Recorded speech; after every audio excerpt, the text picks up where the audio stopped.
All right, everybody. Welcome back to the Waiver Wire. It is June 24th, 7:46 p.m. I'm joined again by Nick. We're here to give you our thoughts on tonight's award show. So what's up, Nick? How you doing, man? How you feeling? Doing pretty good. I think so far they're getting it right. Yeah, no, I'd agree with you.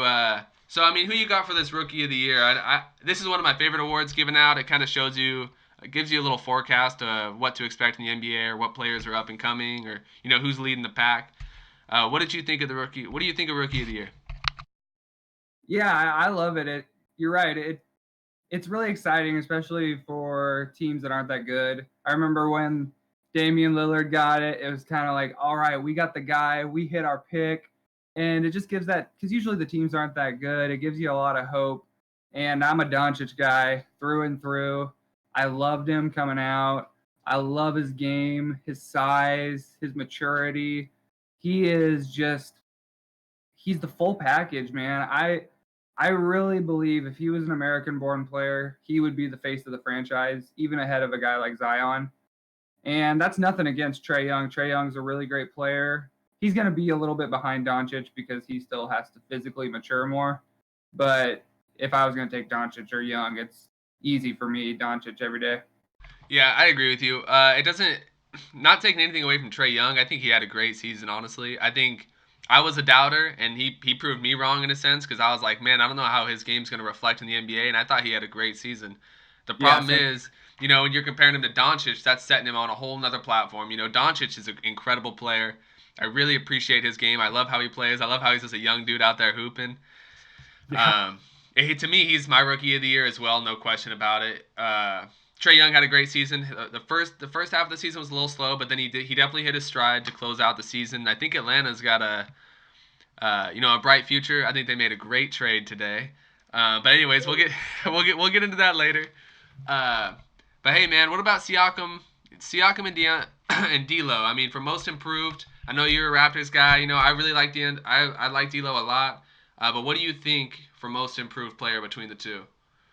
Yeah, to start off with, I do. I really like both these players. I really feel like D'Angelo Russell got a kind of a raw deal in LA, and I'm glad that they moved him so he was able to really spread his wings.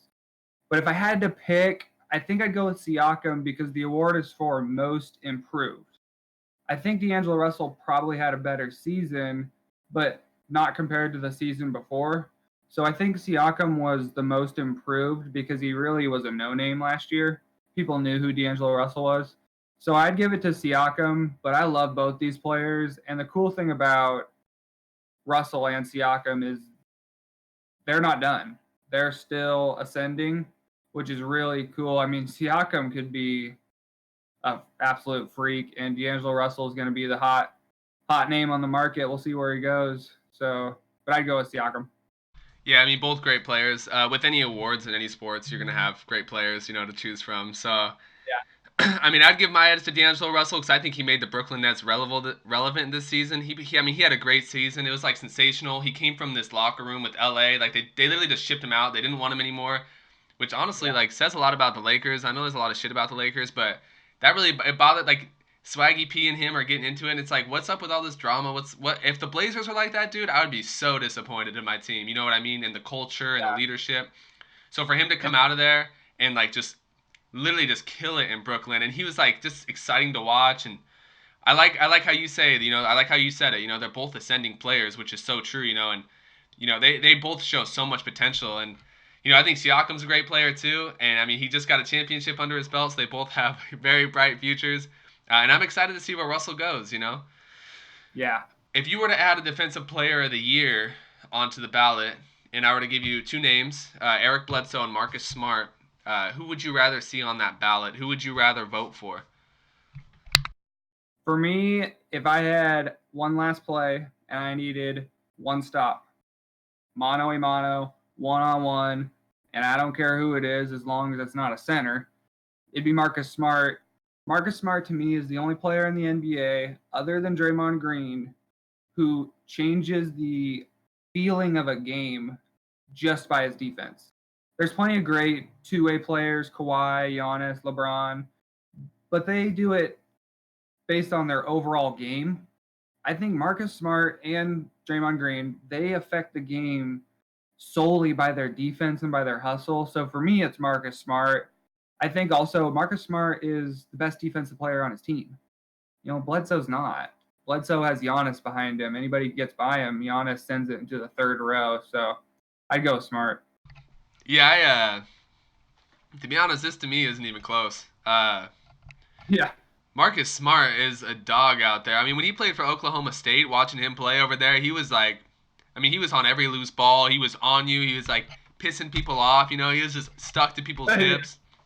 And Yeah. I love how he plays defense. And I think it's a great point how you say Bledsoe has like Giannis back there with him.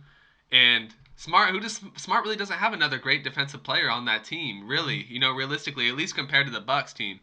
So, I mean, they even had Lopez down there, too. So, in my opinion, it's definitely Smart. I mean, he just gets after it. He's a hustler. He's a I don't know if I'd say a playmaker on the offensive end, but on the defensive end, for sure. I also like how you bring up Draymond Green, because I think Draymond Green is a person who changes the game with his defense more than anything, and I think Marcus Smart is another person who does just that as well. Yeah. So for me, it's easily Smart on that. That was by far the easiest decision on here. Doncic is pretty easy. The hardest one for me is most improved, because both those players showed a lot this season and they showcased a lot, and they both have like very strong cases. But if I was just gonna make a quick decision, I'd pick D'Angelo Russell. Smart for defensive player and Doncic for rookie of the year. Some trades happened today, man. What happened? Oh man, we did it. We did it. We got rid of Evan Turner. I want to be excited, and I'm gonna get excited here in a second, but I just want to Evan Turner's such a good dude. He's such a good teammate. I was just gonna say that real quick too. Go ahead. It's fault that we overpaid him, and he just never really fit. He just didn't fit. He's a guy who can't shoot outside the key, really.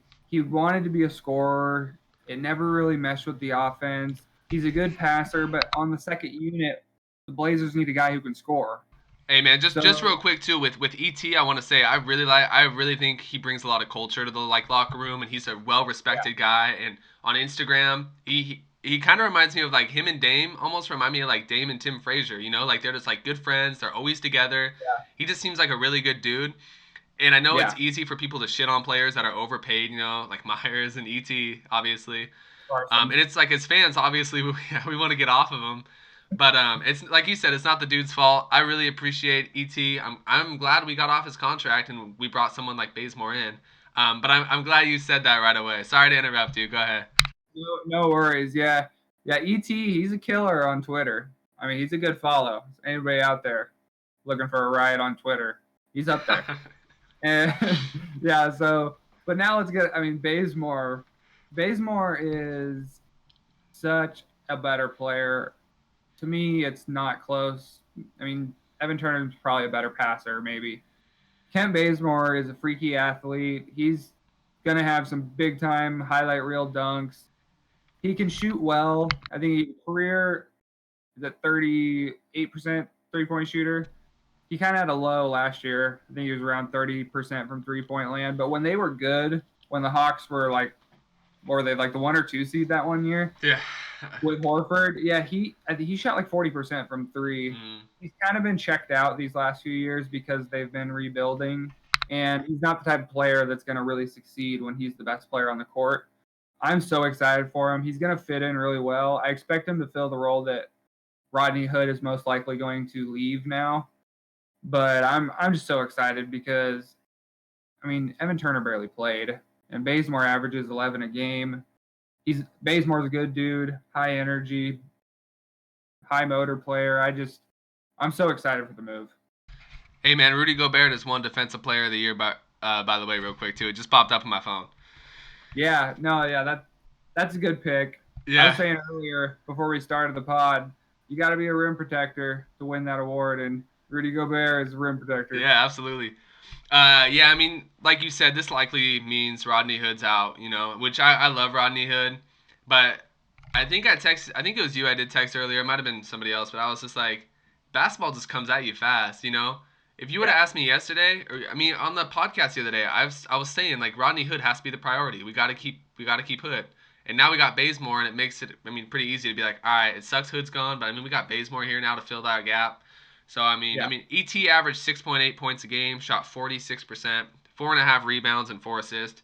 Bazemore averages just under 12 points. He shoots 40%, so 6% less. Rebounds at 4 a game, so half a rebound less, and 2.3 assists. So he's a little Yeah. bit lower on the rebounds and assists than ET, but he brings quite a bit more scoring. He's an athletic guy. He's a great defender. He was top Yeah. 20 in the league in 2 separate seasons in steals, and he won like defensive player of the year for his when he was playing college ball. He won defensive player of the year. Nice.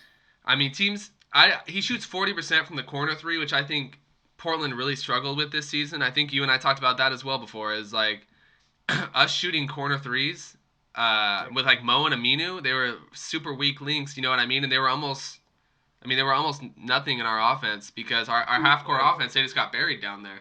So Yeah. yeah, Bazemore shooting 40% from those corner threes, I think will be huge for us down the stretch.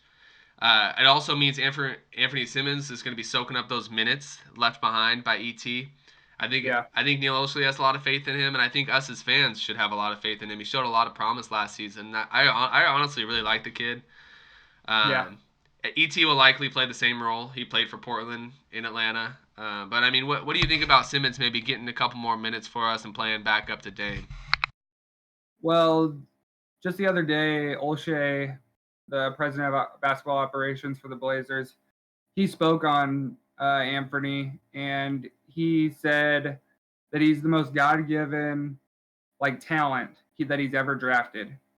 And Neil Olshey drafted Damian Lillard. He drafted C.J. McCollum, and when he was with the Clippers, he drafted Eric Bledsoe. Man, he's putting them up there then. Yeah. So I didn't hear that. That's crazy. That's intense. Nice. That's awesome. He Anthony in high regard. High regard. He's only 20 years old. I believe he just turned 20. So I don't think that he'll be a 20-plus minute guy a game just because of his body, but his talent is really high. He is, in my opinion, if it's with the Blazers or if it's with another team down the road, and if he gets traded or something, I really don't think he will. But Anthony is going to be an all-star. He's an absolute stud. If he would have went to college, he was a 5-star, and they had him projected as a top 10 pick, but he didn't go to college. So, I mean, if you think about it, with Nasir Little and Anthony, we have 2 top 10 picks. They should have been top 10 picks. Yeah, I think he is going to absolutely just blow up the summer league. I would imagine they pull him after 2 games because he's going to be playing so good. He's a star. It's just if he's physical enough to play the whole season. No, he's gonna be awesome. I'm really excited to see him. One big thing that surprised me about this trade is I was kind of asking myself like, why would the Hawks do this? Yeah. And I was when I heard about it, I was like driving down to get lunch with Jenny. But I was thinking to myself, like, okay, Bazemore must be on a bigger contract for a couple years or something. You know, we must be like taking not a fat contract, but a bigger contract off their hands in exchange for an expiring. But one thing that really surprised me is looking at Bazemore's contract, and he's an expiring as well. And they're really paid the same. And everything's same age, same position, you know, same pay. It's pretty close to at least. So from what I know, the Hawks wanted to clear space for like Hunter, Reddish, Huter. To get more minutes together, and Bazemore, it sounded like, was unhappy there and wanted to go to a contender, which he found in Portland because we're the shit and we're the real deal. Do you have any opinion? I don't know if you know why the Hawks would want to get off his contract, or is it just because Bazemore was like simply just unhappy playing for them? Some of the stuff I was reading was the Hawks, they take pride in the way they treat players, and some of the few things that I was reading just on Twitter from a few of the blue checkmark people, they were kind of alluding to the fact that Bazemore trading Bazemore to a contender after such a long and successful career with the Hawks was kind of a little hat tip to him, like, hey, we really respect what you're doing, and we respect you as a player, and we understand that you've really handled this rebuild maturely and with a lot of professionalism. And we found this opportunity where we could send you to a contender and a team that's very similar to Atlanta when they were good is Portland, kind of a culture team, not built around superstars. So I think it was Atlanta sending a message to Bazemore, but also the more important part, sending a message to future free agents like, hey, we're a player destination. We're a team that cares about the players first and foremost, which is going to be huge because after this upcoming season, they're going to have 2 max spots.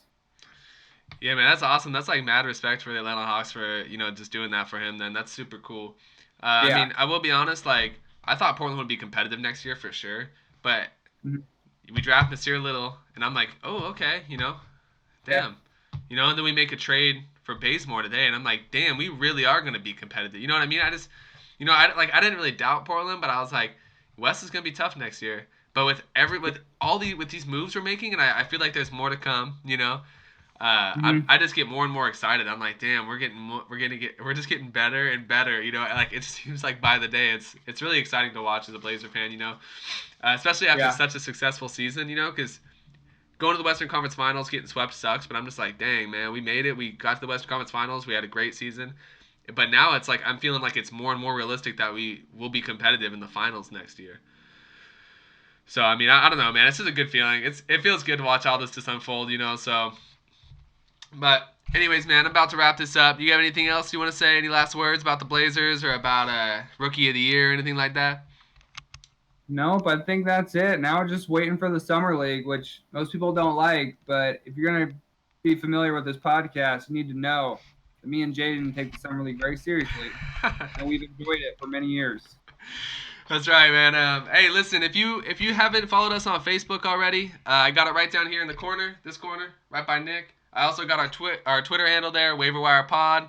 Also, man, if you want to give us even more support, if you could go to our YouTube page and subscribe to us, man, we're posting on all 3 of those platforms. I'm gonna try to get us on Spotify here soon. But hey, I really appreciate you guys listening to us, listening to our opinions, taking time out of your day to show us some support. So I really appreciate it. Nick, I appreciate you coming on again, man. We're gonna talk about Summer League here in the next couple days. Right on, can't wait. All right, man. See you later.